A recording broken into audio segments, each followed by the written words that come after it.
আজকে আমি তোমাদেরকে যে জায়গাটি দেখাবো সেটি হচ্ছে কুমিল্লা জগন্নাথপুর বাসুকবাড়ি মাজার। এই মাজারটা কেউই চিনে না, কম বেশ অনেকেই চেনে না। আর এটার না চেনার কারণ হচ্ছে এটার কোনো সোশ্যাল মিডিয়াতে কোনো ভিডিও নাই। আর আমার এই ভিডিওটাই প্রথম।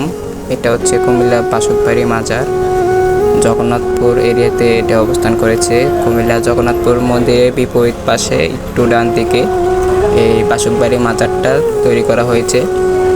1442 খ্রিস্টাব্দে এই মাজারটা সম্পূর্ণভাবে এরকম সাজিয়ে সুন্দর তৈরি করা হয়েছিল। এটার ভিতরটা খুবই সুন্দর। বাইরের জায়গাটা আমি তোমাদেরকে আগে দেখাচ্ছি। আর আজকে বন্ধর দিন ছিল, তাই ভিতরের জায়গাটা দেখানো হলো না। অন্য কোনো এক সময় ভিতরের জায়গাটা দেখানোর চেষ্টা করব। আর বাইরের যে সুন্দর মনোরম দৃশ্যটা তোমাদের কাছে কেমন লাগছে জানি না, আমার কাছে খুবই সুন্দর লাগছে।